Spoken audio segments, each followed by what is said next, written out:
Hello everyone, అందరికీ భోగి పండుగ శుభాకాంక్షలు.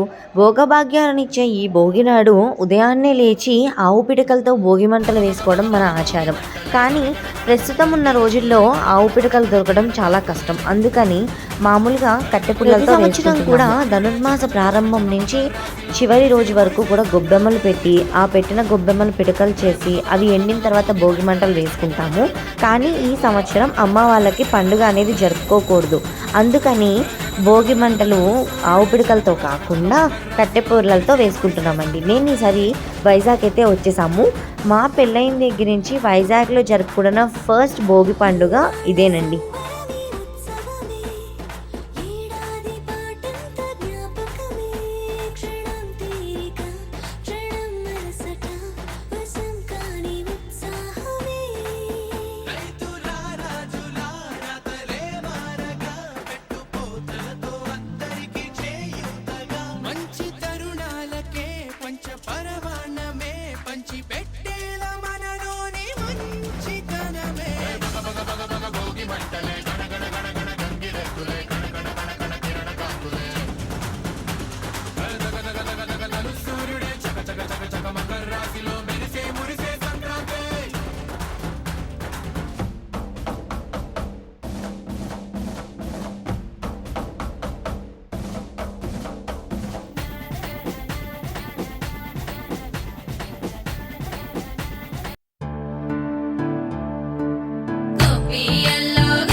ఈ సంవత్సరం అయితే అసలు గొబ్బెమ్మలు పెట్టలేదండి. బట్ 3వ ఏడు కదా పెట్టాలి.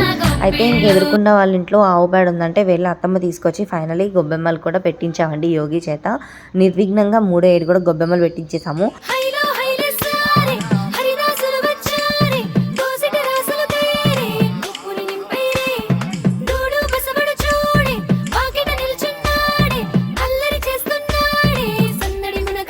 ఈ హడావిడంతా అయిపోయిన తర్వాత లోపలికి రాగానే ఇంకా అసలైన హడావిడి మొదలవుతుందండి. ఏంటి అంటే భోగి మనం పండగ చేసుకుంటాము, కానీ ఎప్పటికీ కూడా పలికే మాట ఏంటంటే భోగి నాడు కీడు ఉంటుంది, కీడు స్నానాలు చేయాలి అని.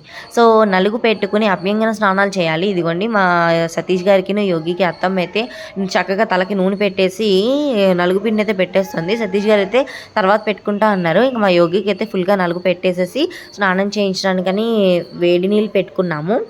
ఇదివరకు అమ్మ వాళ్ళ చిన్నప్పుడు భోగి మంటల్లోనే కాగులు పెట్టి నీళ్లు కాచుకొని పోసుకునేవారటండి. ఇప్పుడు ఫస్ట్ థింగ్ ఏంటంటే భోగి మంటలు అంత పెద్దగా వేసినా కూడా ఎవరు కూడా నీళ్లు పెట్టుకొని స్నానాలు చేయట్లేదు. అందరికీ హీటర్స్ గ్రీజర్స్ వచ్చేసినాయి కాబట్టి అసలైన భోగి స్నానం అంటే భోగి మంటల్లో వేడి నీళ్ళు పెట్టుకుని ఆ నీళ్లు మన మీద పోసుకుంటే భోగి కీడు పోతుంది అని చెప్పి భోగి స్నానాలు అంటారు. సో మా వీడియో నచ్చితే లైక్ చేసి సబ్స్క్రైబ్ చేసుకోండి.